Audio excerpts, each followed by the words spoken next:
一家人逼着我给妹妹献血，我拒绝了。哥哥说，如果小妹有事的话，他不会放过我。后来小妹没事，我死了，而我的哥哥也后悔了。大家好，开始今天的分享之前，希望你能给人间烟火点个订阅，我将会分享更多优质的内容。今天是我的生日，我却收到的医院的化验单，血癌。我问医生，癌症还能不能给别人输血？医生说不能。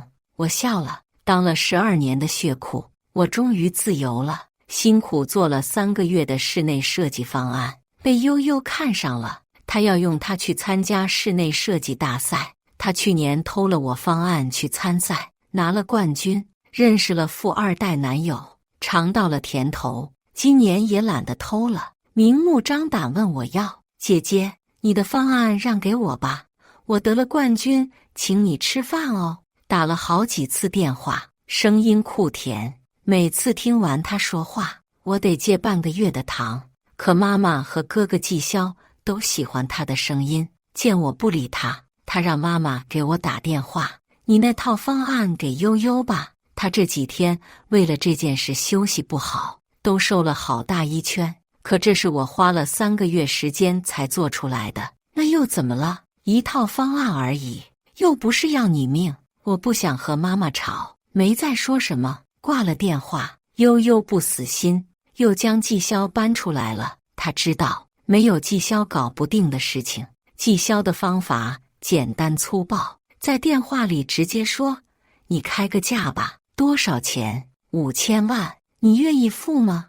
电话那边沉默了一下，挂断了。第2天，我收到了设计协会的消息，我被取消了参赛资格，犹如一盆凉水从头到脚浇下。我浑身冰冷，没日没夜苦熬3个月，头发掉了一大把，绞尽脑汁做出来的方案就这样变成一堆废纸。季潇这样做，无非因为他恨我。7岁那年夏天，爸爸带我和小妹回老家过暑假，老家发大水，爸爸救了我，去救小妹时却再也没能上来。从此他们怪我没能照顾好小妹，一下害死了2个人。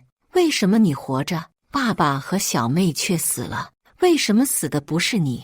这些话时不时在我耳边响起，每一次都犹如利剑穿心。初2那年，继父带着悠悠来我家，悠悠身上有小妹的影子，妈妈和季潇都将对小妹的爱给了悠悠。悠悠患有贫血症，并且是稀有的 HR 阴性血，我也是 HR 阴性血。妈妈说，只要悠悠能健健康康的，我的血悠悠想用多少就用多少。刚开始，我是期待给悠悠输血的。自从爸爸和妹妹出事后，妈妈和季潇对我很冷漠，可每次输血的时候，他们却会给我买牛奶、面包，还有巧克力。后来，我给悠悠输血的次数多了，他们习以为常，认为这是我应该做的，甚至认为我是给这个家赎罪。高2时，悠悠要用血，我去医院的路上被一辆车撞倒，一瘸一拐到医院。晚到了半个小时，一到医院，妈妈对我破口大骂，又踢又打。继父拦住了他，别打了，赶紧输血吧，救悠悠要紧。从那以后，我明白，我在家里最大的价值就是我的血对悠悠有用。悠悠也看人下菜，看到季潇和妈妈对我的态度，他也理所当然认为我在这个家没地位，我什么都不是。我的血是属于他的，我的一切都是他的，我的东西只要他想要，我就必须给，不然他会哭到岔气，而我得到的会是一个巴掌和几句恶毒的咒骂。你就那么狠毒吗？就那么不希望这个家好？害死2个人还不够吗？你爸就不该救你？一种窒息的感觉包裹着我，家对我来说是一个牢笼，冲不破的牢笼。不过还好，我得了病，要死了。我的血有癌细胞，悠悠没法用，我对他们没有价值了，该放过我了吧？我只剩下了自己的作品，只有在作品中我才能看到自己的价值。如果我连自己的作品都保护不了，那我就彻底是一个废人了。我到了季潇的公司，直冲进他办公室，门口撞上了悠悠。她娇小，一袭白裙，皮肤吹弹可破。甜甜对我笑着，挽起了我的手臂。姐姐，你是来给我送方案的吗？听哥说，你已经放弃了参赛资格。姐姐，你对我真好，走开，别碰我。我推开了他，大步走到季潇面前。你为什么这样做？他坐在老板椅上，从一堆资料中抬起头，皱着眉，目光冰冷，带着一丝厌恶。我早都提醒过你，不要和我对着干，现在方案对你没有用了，给悠悠吧。他的声音冷清平淡，居高临下。我瞟了一眼悠悠，轻蔑一笑，给他，想都别想，我就算是喂狗也不会给他的。姐，为什么不给我呢？你难道不想我得奖吗？我得了冠军，哥哥和妈妈都会很高兴的。你不想我们一家高高兴兴吗？他清纯无辜，好像受到了莫大的伤害，委屈巴巴地质问我：你们高不高兴和我没有关系。姐姐，悠悠，你先出去吧。季潇说：可是我的方案怎么办？哥，你答应过帮我搞定的。悠悠嘟着嘴，跺了跺脚，甩着两条手臂。他身上的这种幼态，总能让季潇和妈妈心疼。我记得小妹以前就是这样撒娇的。乖，哥会给你更好的。先出去吧，听话。季潇边说边摸了摸她的头，轻轻将她推出了门外。再次看向我时，目光又是冷峻和不屑。他走近我，强烈的威慑力让我不由后退一步。别以为我不知道你打的什么算盘，你就是想借这次比赛取得出国进修的机会。我告诉你，你哪里也去不了，也最好别动这种心思。是的，我哪里也去不了，因为悠悠随时都可能需要我的血。因为悠悠，我被永远困在这个冷冰冰的地方，我不甘心。你以为这样就可以困住我吗？你可以试一试。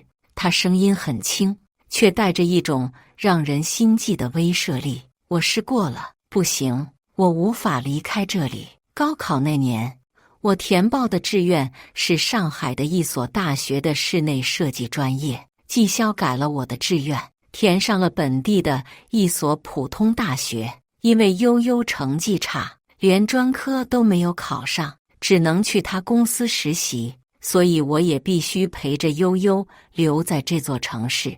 季潇给我选的是冷门专业，他恨我，他不但要将我困在这座城市，他还封印我的未来。可我还是坚持自己喜欢的室内设计，一路摸索学习。毕业后，从设计助理做到首席设计师。悠悠没有设计才华，也不努力，在季潇公司待了5年，还是设计助理。季潇却给悠悠铺好了路。他说：悠悠不努力没有关系，他会守护悠悠一辈子。后来我尝试去别的城市发展，季潇总是能想办法将我带回来，当悠悠的血库。他似乎总是能掌握我的行踪。我和季潇不欢而散。从他办公室出来的时候，碰上了悠悠。他附在我耳边，轻轻说：姐姐，你什么都是我的，只要我想要，没有什么是不得到的。你的家人，你的血，还有你的一切，你什么都不是，你就是我的血罐子。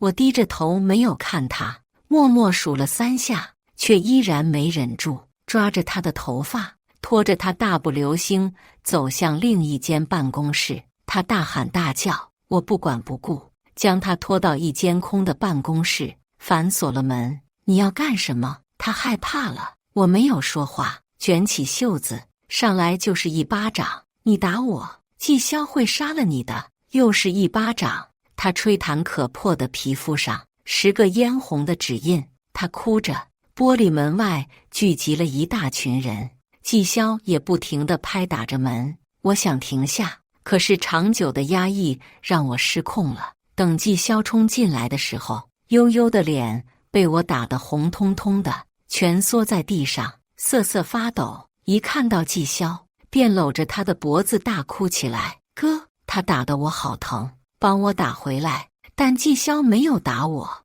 只是给我了一个滚字。晚上的时候，季萧给我打电话，你来医院给悠悠输血。冷冰冰的声音，理所当然的态度，好像我欠悠悠的，而他在帮悠悠讨债，我一滴血也不会给他。半个小时之内到医院，否则后果自负。半个小时过去了，你在哪里？为什么还没有来？我说过了，我的血一滴也不会给他的，不要逼我。电话挂断了。10几分钟后，2个男人找到了我。季小姐，跟我们走一趟吧。每次我要离开这座城市时，季萧也用这种粗暴的方法将我带回来。我被带到医院，悠悠虚弱地躺在病床上，看到我，脸上泛起一丝得意的笑。继父和妈妈守在悠悠床边，看我的目光充满埋怨。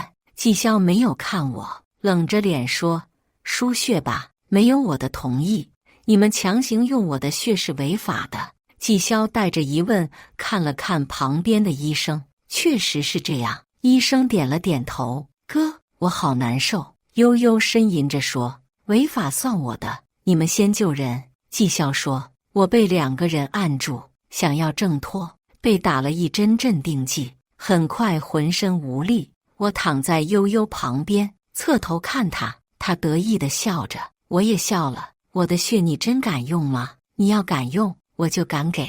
刚好有人给我陪葬，挺不错。悠悠脸色苍白，反应了几秒钟，突然坐起来。我不要输血，他有病。这一句话让所有人哗然。你有什么病？季萧问我。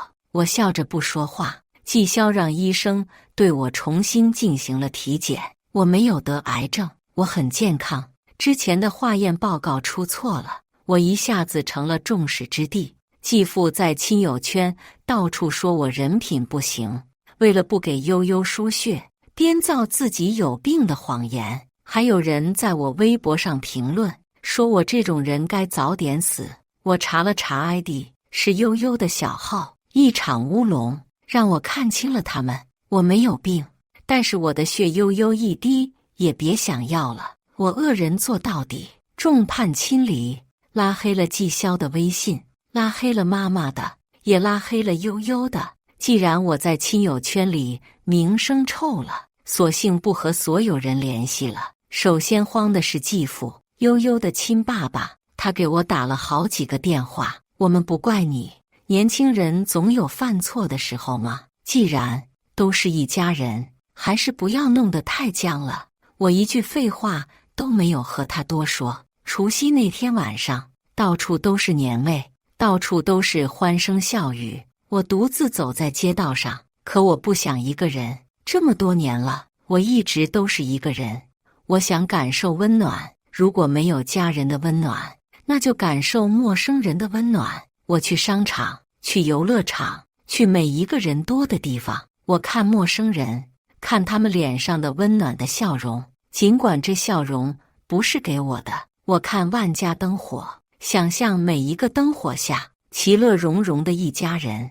我也隔着火锅店的橱窗，看着一家人围着热气，在温暖的黄光下说说笑笑。突然感觉有些冷，额头上冰冰凉凉的，原来是下雪了。雪花在我周围纷纷扬扬，好想在下雪天和家人一起吃火锅。但那家人是我想象中的家人，而不是现实中的家人。我裹了裹衣服，继续行走在满是年味与欢声笑语的大街上，直到路上行人渐渐稀少。一看时间，已经是半夜1点多了。可是我不想要冷清，我想要人多。我去了酒吧，坐在吧台上，喝着酒，静静地看着舞池中热闹的人群。后来酒吧人少了，变得冷冷清清，大家此刻都在吃团圆饭吧。我独自坐在吧台，点燃了一支烟，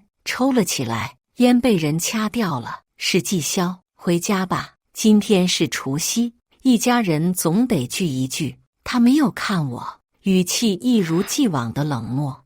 我喝下杯子里的酒，也没有看他，缓缓说：“你们好几年没有让我回家过年了，这次让我回去，是因为悠悠吗？因为这个血库不再逆来顺受，万一他不再给悠悠输血怎么办？总得安抚一下，那就施舍他一点亲情吧。”可是我仰起头，忍住了眼泪，继而笑着看着他。可是不好意思，我不需要了。他静静地听我把话说完，轻飘飘地说了一句：“说够了吗？说够了就跟我回去吧，一家人都在等着你。”他的手机铃声了，悠悠如棉花糖一样的声音响起：“哥哥，答应我，一定要将姐姐带回来呀。她在外面一个人挺可怜的。”电话里传来悠悠一阵虚弱的咳嗽声。“知道了，你不用担心。”和悠悠说话时，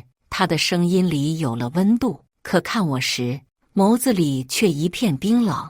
我没有理会他，转身准备走。他拽住我的手臂：“别碰我！”我握着杯子猛磕在吧台上，抓起碎片朝他划去。他的脸被我划伤一道口子，而我的手也满是鲜血。他抢过我手里的碎片，握在手里，血顺着他的手流到地上。看着地上绽放的一朵朵嫣红，我有些失神。我记得小时候，我被人欺负，季霄帮我出头，他的头被打破，血流了一地。原来他也曾经是一个温柔的哥哥，不过他将这份温柔给了悠悠。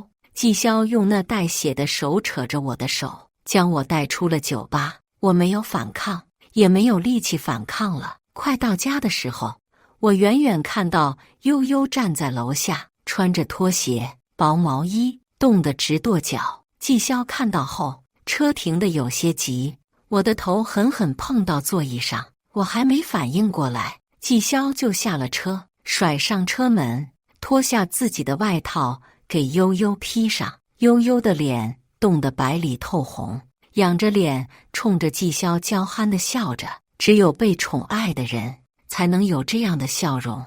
他穿着季霄的大衣，依然冷得瑟瑟发抖，缩进季霄的怀里，同时挑衅地看了一眼我。我绕开这对兄妹，兀自进了家门。继父对我无比热情，我看也不看他，坐到了饭桌前。一桌丰盛的年夜饭，我的面前依然是猪肝、猪血、羊血，就连我碗里的饺子也是猪肝馅的。姐姐怎么不吃呢？这些都是补血的，你要多吃点。悠悠笑意盈盈地看着我，多吃点。你下个月还得去医院给悠悠输血，可别再装什么病了。母亲头也不抬，冷冷地对我说，转头给悠悠碗里加了一个大闸蟹。我不会给悠悠输血了。四双眼睛齐刷刷看着我。我将面前的猪肝猪血都倒进垃圾桶里，然后挑了一个最大的大闸蟹，自顾自吃起来。在他们愕然的目光中，我又开始吃第二个。为什么？你又没什么病，好好的，为什么不给悠悠输血？妈妈的三角眼逼视着我。为什么？姐姐，我做错什么了吗？你就这么讨厌我吗？姐姐希望我死吗？是不是我死了，姐姐就开心了？而此时，悠悠眼睛泪汪汪的，像只受伤的小兔子。那你赶紧去死吧！说这么多废话做什么？我没有看他，轻飘飘地说，咬了一口蟹黄，一个巴掌落在我脸上，蟹壳划破了我的嘴角，我的头发也被打散了。母亲站在我面前，恨恨地看着我，要死也是你死，你早就该死了。如果不是你，青青就不会死，我丈夫也不会死。为什么当初死的不是你丈夫？原来在他心里，我早就不是他女儿了。我捂着脸，忍住了眼泪。好，那我去死总行了吧？他冷冷地说，就算死也得将欠这个家的还清了。你给我好好做悠悠的血库，悠悠的病好了，你再死也不迟。他看我的眼神那样恶毒，根本不是看女儿，而是看一个令人厌恶的罪人。我起身准备走，他抓着我的手臂，你哪里都不准去。我好累好累，我忍了好久，脑中的那根弦越来越细，马上就要崩断。我好怕我会疯掉。我大学4年抑郁，只能靠吃药物维持正常生活。可这些他们都不知道，他们知道取走我的血，用来宠爱悠悠。母亲还在骂着我，刻薄的话从她嘴巴里喷薄而出。我一阵眩晕，抓起水果刀，狠狠扎入自己手臂，用力向下滑动。不是要我的血吗？好吧，都给你们，全部给你们。刀子切断了动脉，血顺着伤口往外涌。季潇跑过来，捂着我的伤口，错愕、惊慌，血从他的指缝间冒出来。我低低喝了一句：“滚开！”他没有滚，拼命捂着我的伤口，大声喊：“愣着干什么？打电话叫救护车！”黑暗中，我听见季潇低沉的声音：“你有什么资格伤害自己？有什么资格去死？你以为这样我就能放过你吗？你给我好好活着！”我不想听他的声音，又沉沉睡去。又一次醒来，听到悠悠父亲的声音：“他现在不听话了，怎么办？我们这么多年的心思就白费了。我也是当初为了女儿才娶她妈妈的，办法倒是很多，比如将她当成精神病人，送到什么疗养院，或者想办法让她去坐牢什么的。”一个女人的声音有些熟悉，是悠悠的亲生母亲。我突然想起来，悠悠的母亲是一名护士，有一种药可以让人脑死亡，但是身体还能用，也能正常造血。悠悠母亲说：“那还不赶快搞来，那样她就不会乱跑了。我们的女儿这辈子的血都够用了。”悠悠父亲激动地说。我一阵恐惧，躺着一动都不敢动。等他们走了，我才敢睁开眼睛。我该怎么办？报警吗？没有用的，我没有任何证据。告诉季潇和母亲吗？更没用，他们不会相信我的。就算相信我，也未必会帮我。他们根本不在乎我的死活，说不定他们还会和悠悠的亲生父母一起害我。为了悠悠，他们什么做不出来呢？我只能逃了，永远离开这里，越远越好。我在手机订了最近的一班列车票，出了医院，拦了一辆车，直奔车站。我要去大西北一个叫临安的小城，是离这里最远的城市。在车站，我撞上了一个人，抬头一看，差点晕倒，是季潇。我的第一反应就是逃，他拽住了我的手，声音冷冷的：“你去哪里？”我瞬间绝望：“让我走吧，求你了。你走了，悠悠怎么办？你只记得悠悠是你妹妹，那我呢？”他没有说话。我抓住最后一丝希望，扑通一声跪在他面前：“我这辈子从来没有求过你，我只求你这一次，让我走吧，放我一条生路。”生路？那小妹呢？父亲呢？告诉我，他们在哪？你的眼里只有死去的爸爸、小妹、母亲、悠悠。难道我不是你的家人吗？他眼里有一丝动容，随即又被冷漠包裹着。你不是，不是，不是！万根钢针扎进我心里，无比痛楚。他和妈妈从来没有把我当作家人，爸爸和小妹的死，我也愧疚了很多年。我捂着胸口，半天喘不上气。我终于明白，痛得无法呼吸，并不是文学上的比喻。原来心痛到极致的时候，真的会无法呼吸。季潇低着头，冷冷看着我：“别装了，和我回去吧。”很快，我平静下来了。我人生的最后一丝光熄灭了。我看了看周围来往匆匆的行人，突然对一切，对这个世界无比厌倦。我无比平静地对季潇说：“好吧，我跟你回去。”他怔了一下，没说什么。我站了起来，机械地迈着步子走在他前面，列车在眼前疾驰而过。我没有一丝犹豫，冲了过去，没有恐惧，只有绝望。我的手臂猛地被拽住，手臂一阵撕裂的疼痛，刚缝合的伤口裂开，血顺着我的手指滴落在地上。他低着头，眼睛埋在刘海底下，沉默半晌，低低地喝道：“滚，别让我看到你了，永远。”这大概是他对我说过的最温柔的一句话了。我挣扎着站起来，看了他一眼，捂着流血胳膊，在人流中跌跌撞撞上了列车。我离开了这座城市，这是我第一次离家。不，那不是我的家，我的家在远方，在任何一个远离他们的城市。一路上，我的手臂不断渗出血来，但我却感觉不到疼。一想到即将到来的新的生活，我就无比的激动。我倒了几次车，到了临安这座远离过去的城市。我租了一个面朝南的小房间，精心的布置，家具都是暖色调的，灯罩也选择温暖的黄色，这样才像一个温暖的家。我又收养了一只流浪猫，给它起名小黄。初次见它的时候，它在桥下瑟瑟发抖，浑身的毛粘连在一起。我将它抱回了家，给它洗了澡。它时常依偎在我的怀里，它是我能感受到这个世界上的唯一温暖了。那天，我出门给小黄买猫罐头，过斑马线的时候，迎面撞上了一辆车。临安是座小城，车辆很少，行人也很少，只有我一个人过斑马线。那辆车开到我面前，稍稍减速，但还是撞了过来。我听见猫罐头摔在地上的声音，我的身体也重重摔在地上。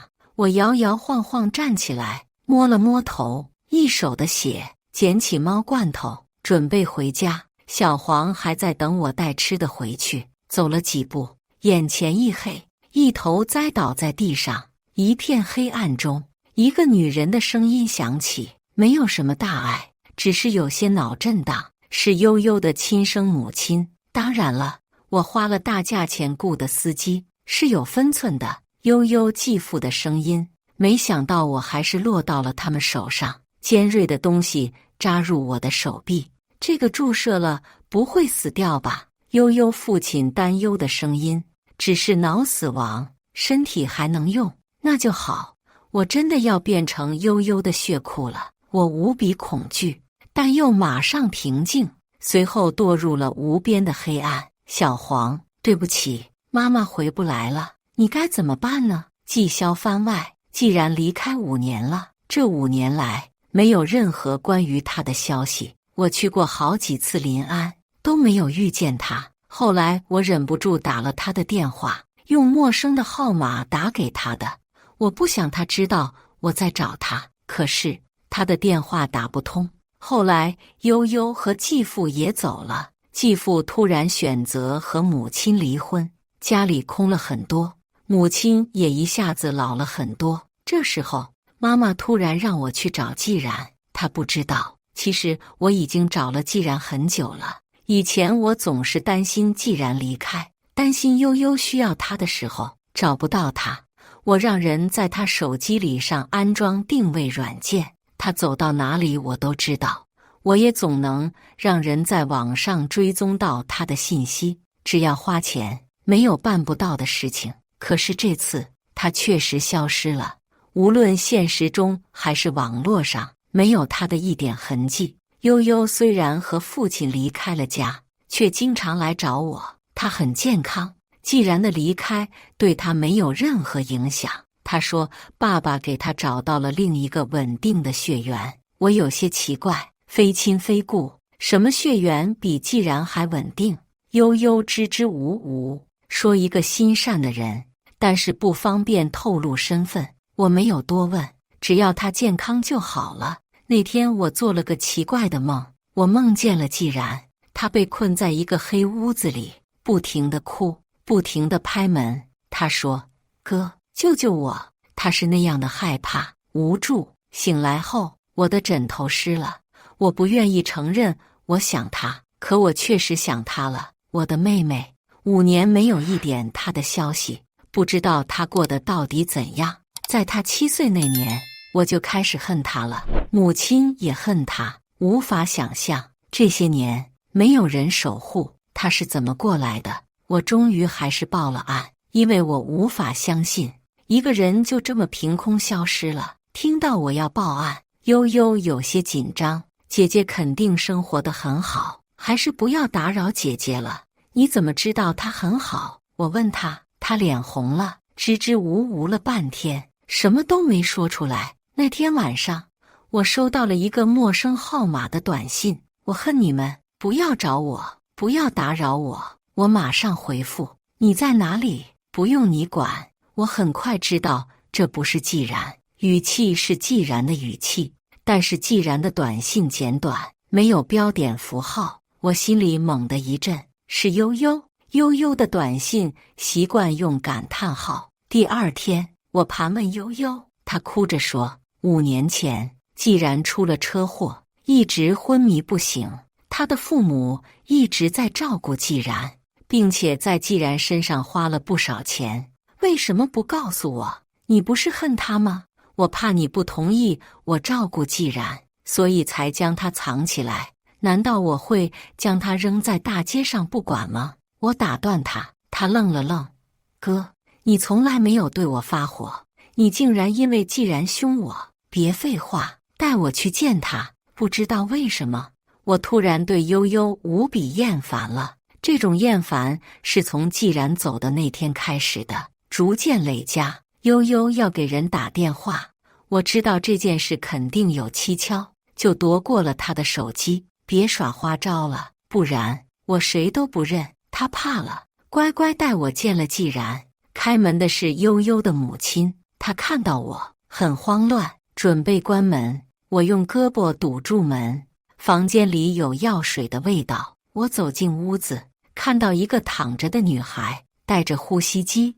我竟没有认出那是既然。她全身浮肿，眼睛紧紧闭着，一动不动，脸上被呼吸机勒出2道深深痕迹。她裸露的手臂上的那条疤痕触目惊心，她的手腕处也有好几道疤痕，像是刀片割的。她喜欢在手上缠丝巾，原来是这个原因。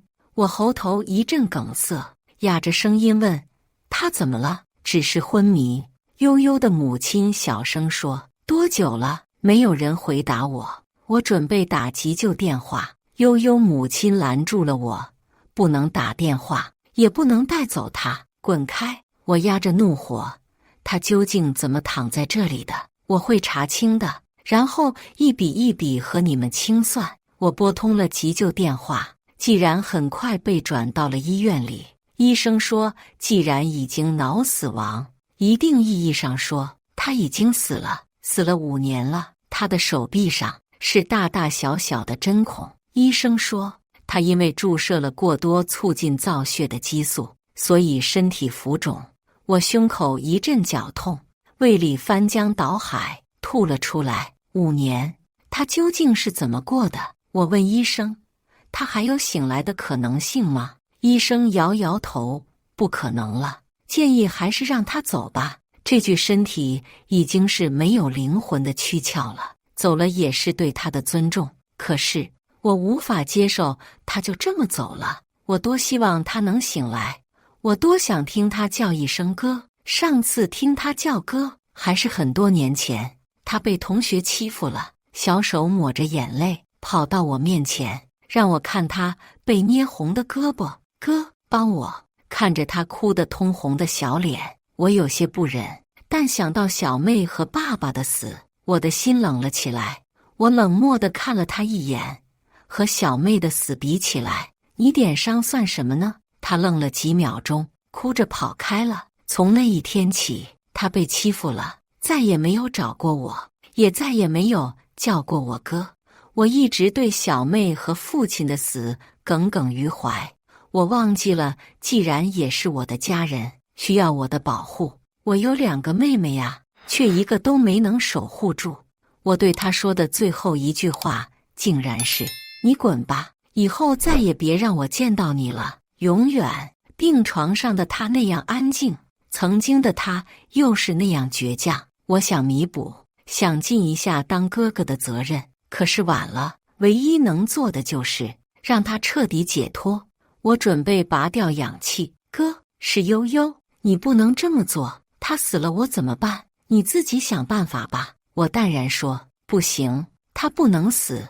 他扑到季然的身体上，我推开了他，给我滚，别碰他。你的账我会和你算的。他不敢置信地看着我，哥，你怎么了？你不是最疼我吗？现在这样最好了，他不会乱跑了。我需要血的时候，他随时都会提供给我。你不是恨他吗？现在他这样生不如死，我也有了血库。你不是最疼我了吗？你应该高兴呀。我扇了他一个巴掌，哥，你打我，滚！他怕了，往后退了几步。我拔掉了季然的氧气，他身体微微抽了一下，然后不动了，彻底不动了。他嘴角一直稍稍朝下，听说是苦命相。我几乎从来没有见他笑，可是此刻看到他嘴角似乎在朝上弯。他死了，这次他真的死了。我抱起他，走出了医院，来到阳光下。他身体很轻，像一片树叶。他苍白的皮肤在阳光下薄如纸。既然哥哥对不起你。以上就是今天分享的故事。大家有什么想说的、想吐槽的，欢迎在下方评论交流。也更希望能给人间烟火点个订阅，我将会分享更多优质的故事内容。